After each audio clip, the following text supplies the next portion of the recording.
Harold, welcome to the show. Good afternoon, Brian. How are you? I'm doing okay, and how are you doing? Very good. Now, Harold, we got an exciting guest today.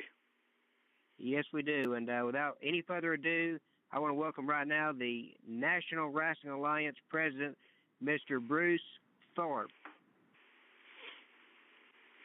Brian, it's a pleasure to be here. Thanks very much for inviting me on the Wrestling Lounge.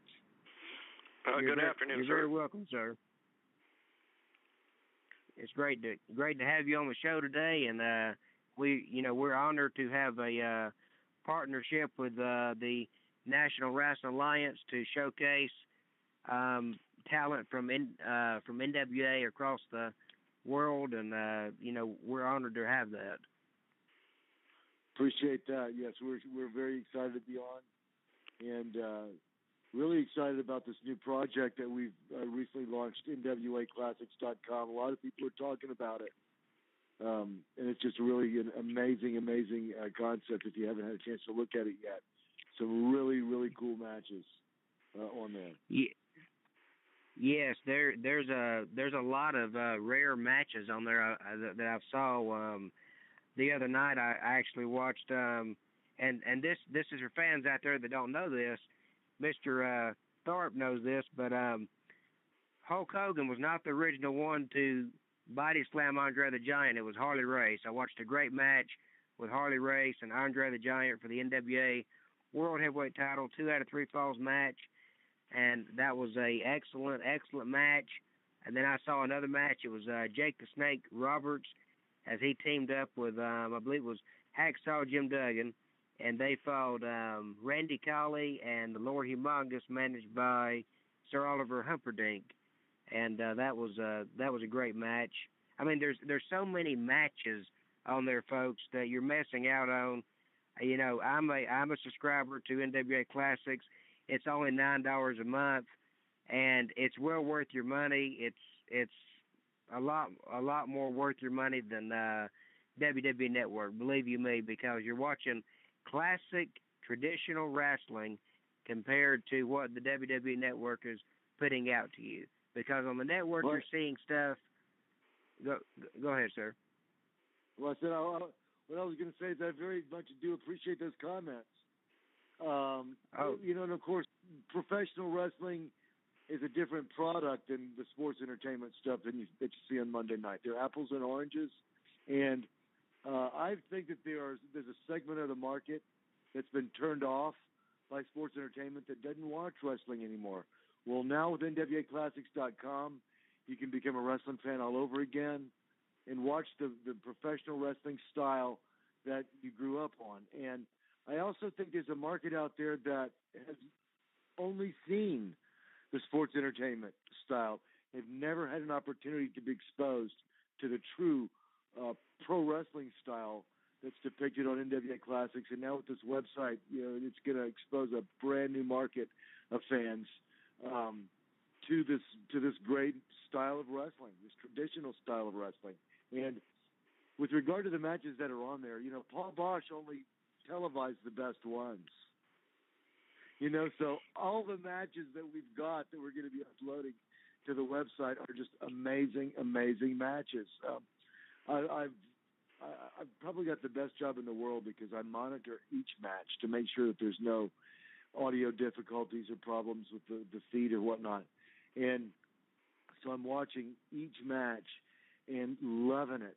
I mean, because this really is a lost art, the way these wrestlers would tell a story, the psychology in the ring. And you can tell by watching the crowd. I mean, it's interesting sometimes. I'm watching the match, but I'm also watching the ringsiders in the front row. The quality and the clarity of these videos are such that you can actually watch the ringsiders and see how the audience is actually becoming involved, and buying into the match themselves. And you just don't see that anymore these days, Brian. I mean, it's just really a lost art.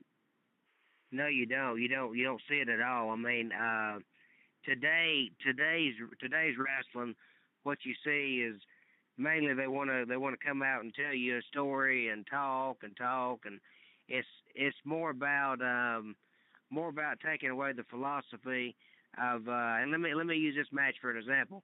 the NWA World Title match between Terry Taylor and Ric Flair. You don't see that anymore because it was like chain wrestling. It was grapple to grapple, toe hold for toe hold, the submission moves. I mean, you don't see that anymore. It's all about now. It's about how many moves John Cena can do, or how many moves Brock Lesnar can do. The Suplex City thing. I mean, it's more of an entertainment base now than what it was back then. And back then, you could tell that it was true classic philosophy in the ring. That's what you could tell it was. Well, I think that the wrestling profession is undergoing a transformation at this time. I think that the market is shifting now to the sophisticated wrestling fans. I mean, I'm hearing more from people that are librarians, at Ivy League universities. I'm hearing from doctors, lawyers, from professionals, from scientists that are into wrestling because of the athleticism, because they appreciate the athleticism that they're seeing in the ring. They're not so hung up on the fact of whether or not is it real or not, but they're seeing, especially the New Japan style, the National Wrestling Alliance style. I mean, I tell people, when you go to an NWA event, you're going to see what's something that is real as you can get. I mean, I'm not telling you it's real, but I'm telling you it's about as real as it can get, because you're going to see these guys whacking each other and slamming each other, and you cannot fake gravity. When you're picking somebody up over your head and slamming them under the canvas in front of you. I mean, people say wrestling's fake. It's absolutely not. I mean, it is real as you can get, and you see it with your own eyes when you come to an NWA event. That's right. Harold, you got a question you want to ask Mr. Tharpe? Yes, sir. Hi, I'm a referee with the National Wrestling Alliance with the NWA Atlanta. But anyway, I saw you start at, I guess, Championship Wrestling from Florida. That's where I was born and raised. Could you tell us a little bit about your start there? Absolutely. And what part of Florida are you from?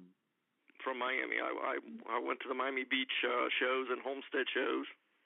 Been there many times. I'm from Tampa, Florida, born and raised, and my father was involved in the wrestling profession, so I was pretty much born in the business.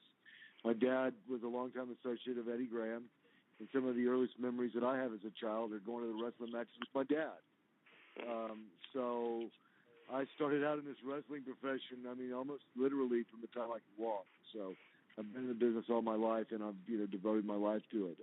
Worked in the wrestling office myself with Dusty Rhodes, Gordon Soley, Eddie Graham, Jack Briscoe, Jerry Briscoe, Duke Yamuka, Hiro Matsuda, guys like that. While I was in undergraduate school, I graduated from the University of South Florida in Tampa, 1984.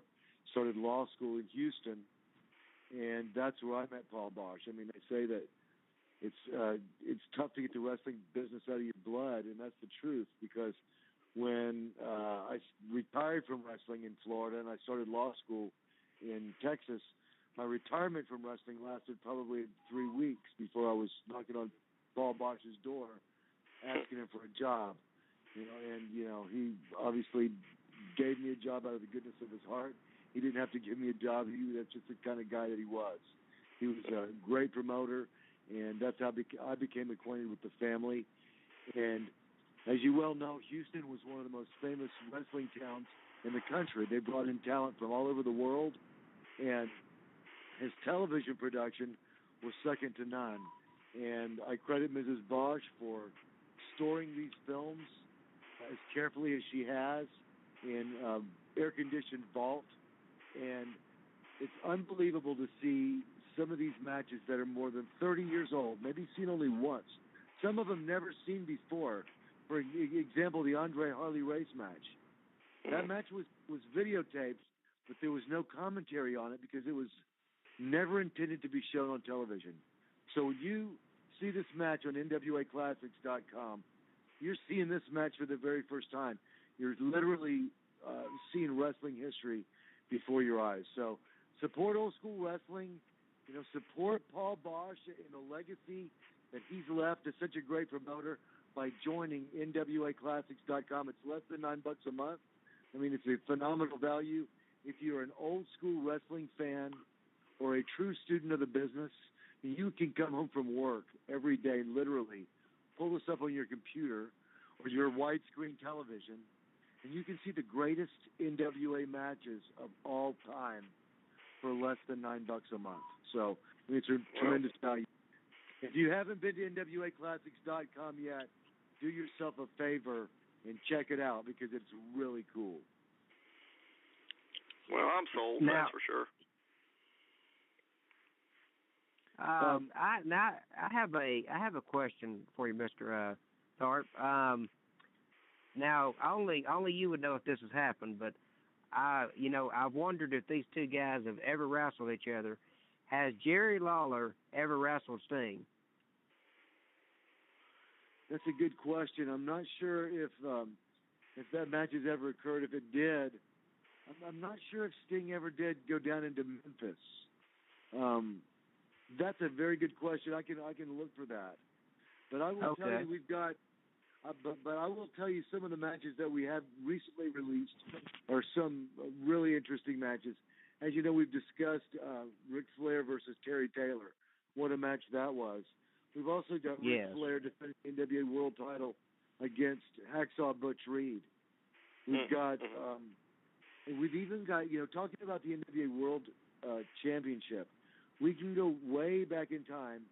This is listed on the index of matches. We're looking for it, but there's an NWA heavyweight championship match with Jack Briscoe defending the World Heavyweight title against Blackjack Lanza. I can't wait to see that one. But we've seen Dusty Rhodes, tons of Dusty Rhodes matches. We've seen Dusty Rhodes versus Mark Lewin in a brass knuckles match, Texas brass knuckles match from the 70s that literally turned into a bloodbath. We've seen Terry Funk versus Wahoo McDaniel, and Terry Funk attacks Chief Wahoo McDaniel before the match and pulls his headdress off and starts tearing the feathers out. I mean, classic NWA wrestling. Abdullah the Butcher versus Ivan Putski. We've got Dory and Terry Funk in a tag team match against Mil Mascaras and Jose Lothario. What a dream match that is. Yeah. Wow. I mean, literally dream matches. Some very fast. There's a 3-4 minute match where the Barbarian John Nord literally destroys Shawn Michaels when he was just starting out his career in Texas. And talk about a squash match. I mean, Heartbreak Kid didn't stand a chance with Nord the Barbarian in this one. And we got a lot of Buddy Landel matches. We phenomenal Buddy Landel matches. Rock and Roll Express against numerous tag teams. Rock and Roll Express, as you will recall, I mean, they were famous all over the country, not just Texas. They were big cards everywhere they wrestled. They were extremely popular. We got great matches with them against the Guerreros, Hector and Chavo Guerrero, and the Midnight Express and Jimmy Cornette. The Fabulous Ones, the Fantastics, the Fabulous Freebirds, and even the Sheepherders before they became the Bushwhackers. Up in the sports entertainment, up with the sports entertainment folks. But the matches are just amazing, and the feedback that we've been getting has been just off the charts. I mean, people have just been raving about not only the content of the matches, but the quality. The quality of the audio and the video, the color. I mean, you almost literally feel like you're in the ring with these guys. Amazing. Are you going to have any older black and white, maybe, the earliest footage of any NWA champion or anything like that? Well, I tell you, we did. The very first month we introduced a match from the late 60s. Let's see, Duke Kiamuka versus Killer Kowalski. And if you can recall Duke Yamuka, that is Pat Tanaka's father. Okay. You knew that or not. Duke Yamuka was a Japanese wrestler, held a record for one of the longest consecutive sellouts in Houston ever of a wrestler in the main event. He and Fritz von Erich had some hellacious matches in the 60s. But what's interesting is that we probably have I would literally say 500 hours or more in the can that we're still going through. And I'm talking about, we're estimating probably 1,200 separate matches. I mean, so if we introduce 30 matches a month, do the math. I mean, that's years worth of content that we're going to be uploading.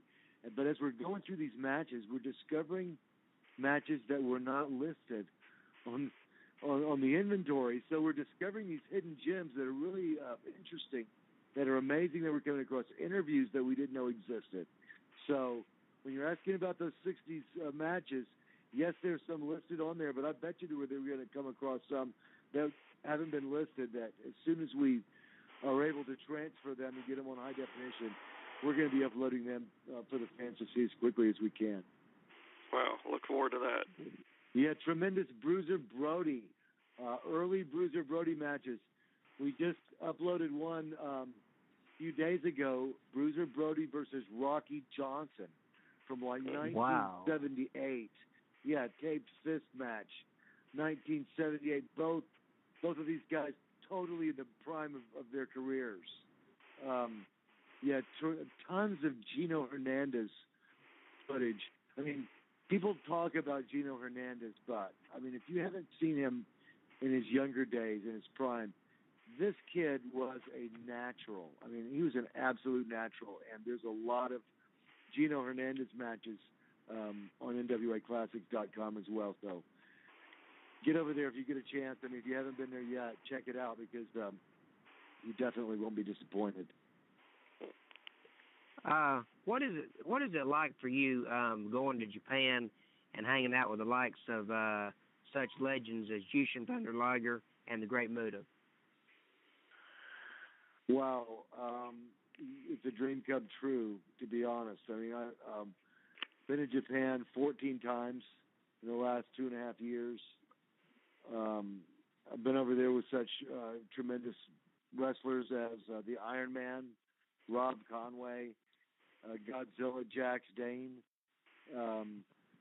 Steve Anthony, who's the current NWA World Junior Heavyweight Champion, a lot of Wes Briscoe, Chase Owens, who's the former NWA Junior Heavyweight Champion, who unfortunately dropped that belt to Jushin Thunder Liger. But being in the dressing room with New Japan totally is a dream come true. They only book the top wrestlers from around the world. I mean, we're talking about the Machine Gun, Carl Anderson, Doc Gallows, AJ Styles. I mean, the list goes on and on. And the only wrestlers that they use are the top echelon from completely around the world. So to be among these guys and sit in the same dressing room really is a dream come true. And it's an honor, tremendous honor. The crowds over there are always sold out. I mean, you're never less than 10,000, 12,000 people live for their pay-per-views, and they're seen worldwide by millions on the World Wide Web. So, yeah, it's a great opportunity to be around Jushin Liger and Kojima and Shinsuke Nakamura, Tanahashi, Okada, so many great Japanese wrestlers.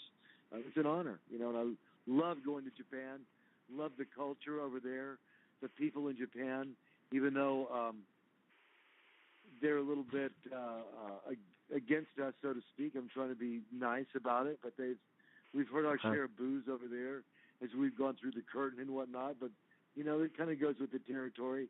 But I do appreciate the Japanese fans. I think that they're very enthusiastic about the product. They're serious fans. They are sophisticated wrestling fans. They appreciate the athleticism that the wrestlers put into it in the ring, and so I love going to Japan. I love the food, and so anytime I go to Japan, it's a great opportunity. I'm looking forward to going back. Awesome. I have a question. It's really really big in Japan. Is there any other foreign countries that the NWA is pretty popular in, or you would like to see maybe expand to another country? Well, we have been to Taiwan. We've done 2 events in Taiwan along in conjunction with New Japan Pro Wrestling. I see a lot of potential in Asia and that part of the world, Hong Kong and Singapore. I've met with wrestlers in both of those countries. So I do see future growth. We've got NWA promoters in Australia, in England, and I see growth in both of those countries. We've got a promoter in Perth, and we've got a Fight Nation is in London, and I see a lot of growth in Europe and the UK. So yeah, I see a lot of growth in those particular areas that we're looking into for sure. But that's all tied into television. I mean, television is essential to develop your product in those areas. So we are using the NWA Classics as sort of a springboard to do that. We're actually developing 30-minute highlight programs, highlight reels, showcasing some of the best matches that are on NWAClassics.com. We'll, number one, drive people to our website, from all around the world, number one. And number two, we'll introduce those fans to the National Wrestling Alliance. And at some point in the very near future, we plan on supplementing that with new content featuring current NWA talent. So that's also the direction that we're headed. Wow. I have something I want to say to you that I actually looked up, Mr. Tharpe, and then I'm going to bring on the surprise caller because I see them on the switchboard. As I was reading up on NWA history, I was reading that back in the early days of the National Wrestling Alliance, that a guy could be wrestling and because back then they could only wrestle in certain areas and stuff. And I was reading that a guy could be wrestling and a certain crowd may not like his gimmick, and then he could leave that area and go to another area, and the crowd would think that it was amazing because they think it was a brand new gimmick they'd never seen before. Well, that was the virtue of having territory, because wrestlers could go to a certain area and wrestle 4, 6 months, 8 months, and before their personality became stale, they could move and go to a different territory. If you had 20 or 30 different territories like that, the wrestler could move around the country and not go back to that first territory for several years. And of course, in different territories, they prefer different styles of wrestling. And depending upon your particular style, you might get over better in one territory than another. For example, in Florida, they like a more mat-based, credible-based wrestling style, versus up in New York, it was more of a showbiz type style. And the wrestlers in New York that were used to working in that particular style, if they went down into Texas, where they were used to a hard-hitting wrestling style, the fans didn't particularly like their style of wrestling. So you had to be able to adapt and change your wrestling to the style in which the area in which you were at was accustomed to. So that was also very important. Okay. I want to bring on at this time our surprise guest. A lot of you may know him as a former WWE superstar. He is a current NWA National Wrestling Alliance superstar, Mr. Rob Conway. And I appreciate you guys having me on your program. I'm glad I got a chance to call in and been listening to what you're all talking about, and excited about NWA Classics, and just listen to Bruce talk about the future of the NWA as well. You're welcome. I have a question for you. I think it was last year you were at NWA Atlanta. How was that experience for you? Enjoyed NWA Atlanta. I mean, they got a lot of good wrestlers there. The event itself was well run, and I could see where it has a lot of potential to just grow, because Atlanta is well known as a great wrestling town, and that's where the NWA and WCW was based out of for a long time. So I really enjoyed coming there, and the response I got from the audience was fantastic, and look forward to going back there again sometime soon. It's just that right now with the NWA, people don't realize sometimes that we have over 27 alliance members. So that's a lot of promotions. So each one of them running anywhere from once a week to up to 4 or 5 times a month. So there's a lot of professional wrestling going on in the NWA, and it's hard for me to get to every one of the promotions more than 2 or 3 times a year. Okay. What was it that made you decide that you wanted to be a professional wrestler? I just loved watching it as a kid, like most of us. Loved to watch it. Never dreamed that it's something that could ever happen. I played basketball and baseball and lifted weights, like a lot of kids, and watched wrestling on TV. And then one day I was driving down the road going to my job, and I looked over and saw a sign that said Danny Davis, Nightmare Danny Davis Professional Wrestling School, live shows at 7 p.m. on Sunday. And I just couldn't imagine that there was a place to learn how to professional wrestle in Jeffersonville, Indiana. So that Sunday I went there and I watched the event, and I made an appointment to talk to him, and I just signed up, and it was way harder than I thought it was going to be, but I found my calling as soon as I went to the first training session. I was getting dropped on my head, but I just loved it. And professional wrestling, I think all of us, that we wouldn't be talking about if we didn't love it. It's just that, where you get the opportunity to do that. It's not like in school everybody gets a chance to play baseball or basketball or run track, but you really have to dedicate yourself to becoming a true pro wrestler. But yeah, I love watching it then. I love watching it now. And that's one thing that people don't understand, is sometimes great wrestling fans will tell you, they say, you don't understand what a big fan I am. And I say, yes, I do, because I've dedicated the last 18 years of my life to doing it, and I still watch it every day. Awesome.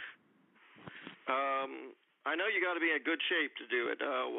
Can you give us any tips or anything, how you keep in shape? Well, professional wrestling it's a profession. So, I get up every morning and I do 20 minutes on a stair climber before I even eat breakfast. And then later in the day, I go to the gym and usually lift weights for about an hour and do another half an hour of cardio. And then I have 2 different places that are close to my house that have rings that allow me to come in and train in the ring anytime that I'd like. So I'll get into the ring at least once, if not twice a week, and train in the ring. It doesn't take me long. I need about 20 or 30 minutes of hard training, and then I still wrestle anywhere from 2 to 4 times a week. Last week I had 4 matches. I was lucky to wrestle on a Tuesday, Wednesday, Friday, and Saturday. And then I also got in the ring one day last week. So it's something that if you don't, you got to keep working at it. You got to keep getting better. You can't, if you think you're already good, then you're probably, you always got to work at it. You're never good enough. You need to always be getting better. And if you don't do it for a period of time, then you're just asking to get injured. It actually is one of those sports that the more you do it, the better everything seems to feel. Mm-hmm. How was it for you? A lot of people don't know this, but I was doing some research on you and found out that before you actually made your WWE debut, that you had a dark match, and you had a dark match against none other than Kurt Angle. How was that for you? I had lots of dark matches. I had, against a lot of different guys, but I wrestled Kurt Angle. He wasn't the legendary performer that he is now. When I wrestled Kurt Angle, I'd probably had 500 matches, and he probably had 50. So he still had the thick, curly, dark hair and was wearing black boots and black trunks, and he was just Kurt Angle, the former Olympic wrestler at the time. He wasn't a household name, but he's one of the guys that, he's in the same breath now. When you think of a Kurt Angle, you think of him as being someone like a Ric Flair who has had a great career, or a Dusty Rhodes, or, like a legend. He's got such a great background, like a Danny Hodge with the amateur wrestling. Looking back at those guys, the Briscoes, the amateur wrestling background, and you just knew that he was going to be great because he had that work ethic, the old school work ethic like the NWA greats, and then he carried it on into being a pro and still is. But yeah, whenever I wrestled Kurt, I was definitely the more experienced of the two. And then after that, he went on to get a chance to, instead of wrestling inexperienced guys, he was always wrestling guys that had more experience than him, and then went right to the top, wrestling against Triple H and The Rock and Undertaker and guys like that. Wow. I don't want to bring up a sore spot, but how was it with Vince McMahon firing you on national TV right there in front of everybody? Was that kind of humiliating, or? No, I mean, you got to remember that we talk about the National Wrestling Alliance because it's more of an entertaining sport. It's a hard-hitting, it's less talk and more action. WWE is a television show. It's no different than watching an episode of Friends where someone gets broke up with on it, or if they're not really getting broke up with. And even for me, when I got fired on TV, I didn't really get fired on TV. I didn't leave the company for another 8 or 9 months, and I had some dark matches and wrestled in the developmental system, after that. So that was just their version of a television show. And I didn't leave the company anytime soon after that. That was the storyline that Entertainment Wrestling uses, because he was going into a storyline where he was firing guys to lead up to a match at WrestleMania with Donald Trump, and they were both doing "You're fired." So, no, I mean, to me, that was just, when you're in sports entertainment, you are a character, and they give you that character. You don't really have a lot of creative control over it. They're just, paying you to play a role, and that's what you do. And you just, you know that going into it.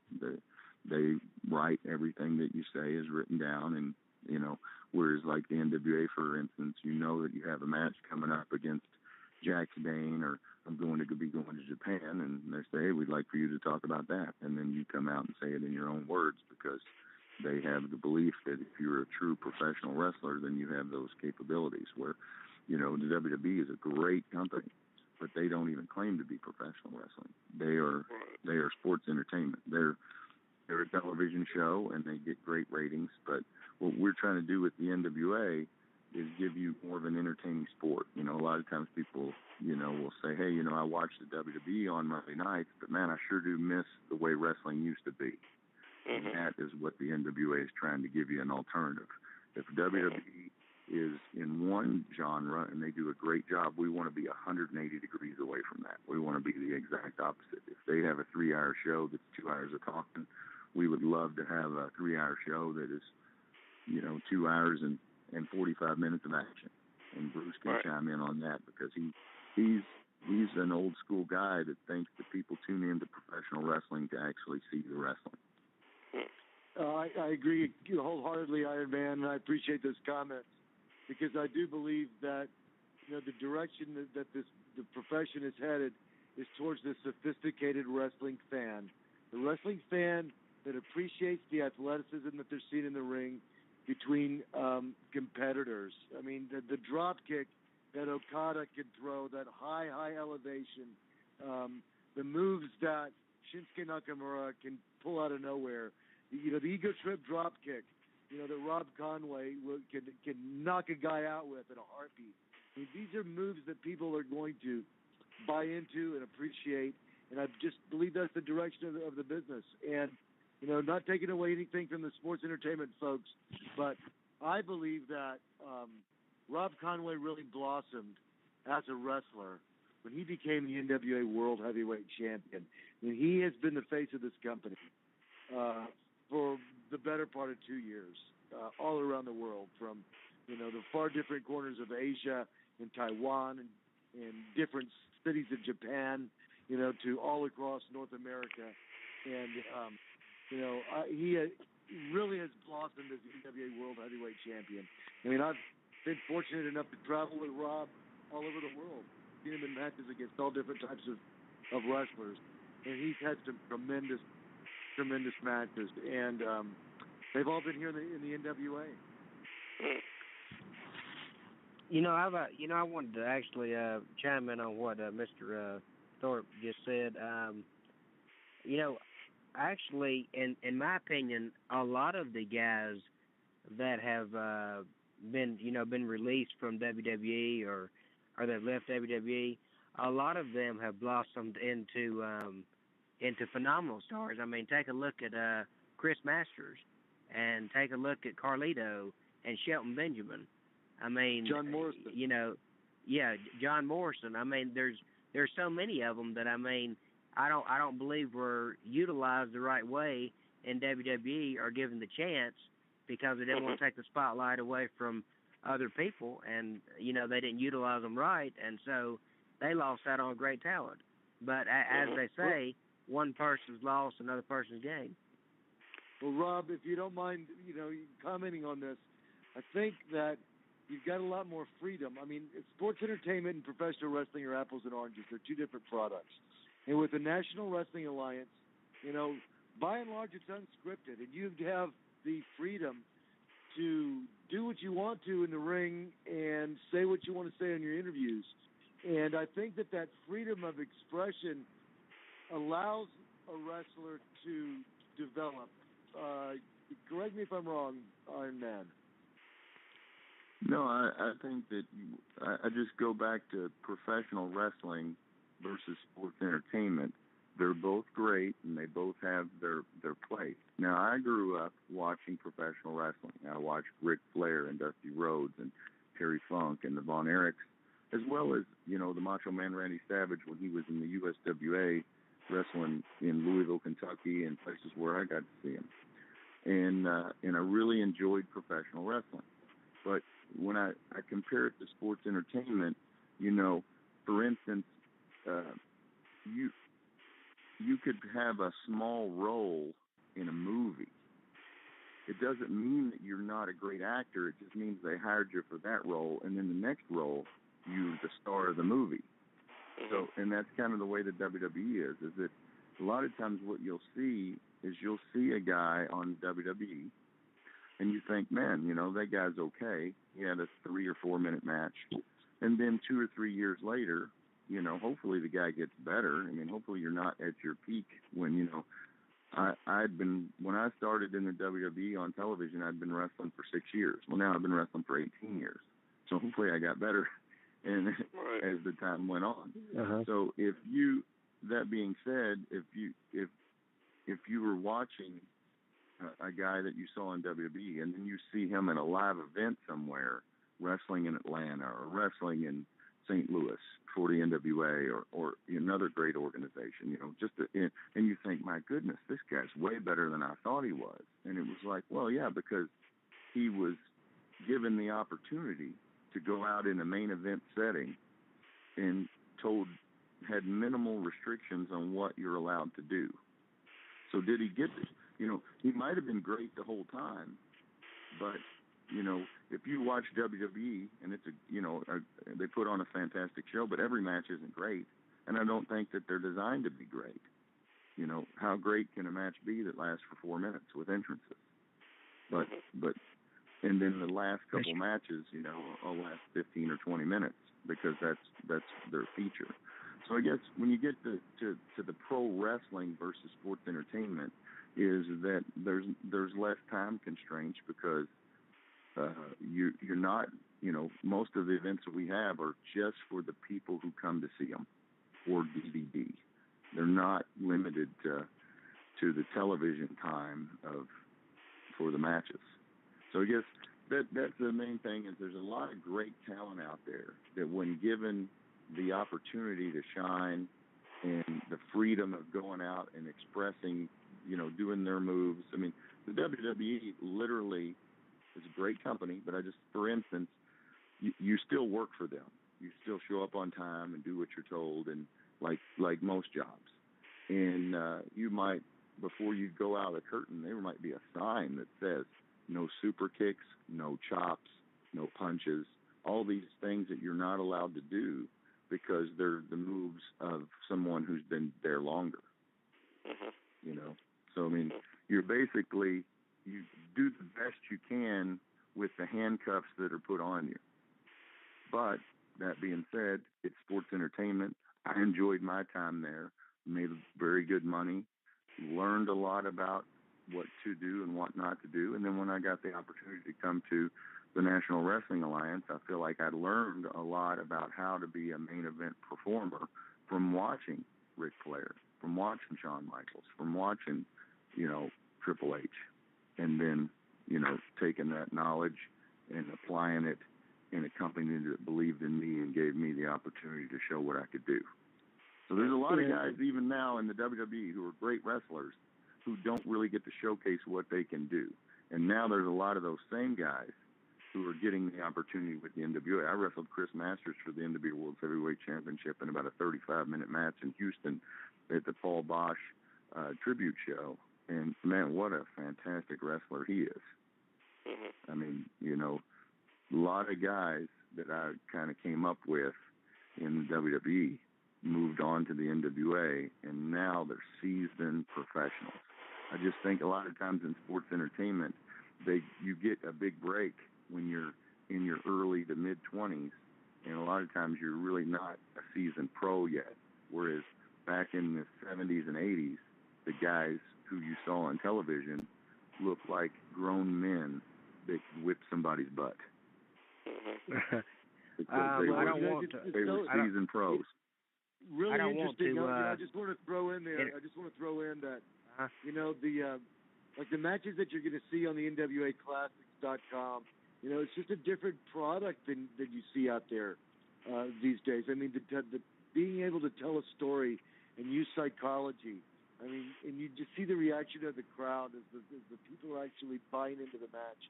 It's just a totally different product, and there's a completely different market out there, Rob, that has grown up on sports entertainment, that knows nothing about the pro wrestling that you and I grew up on.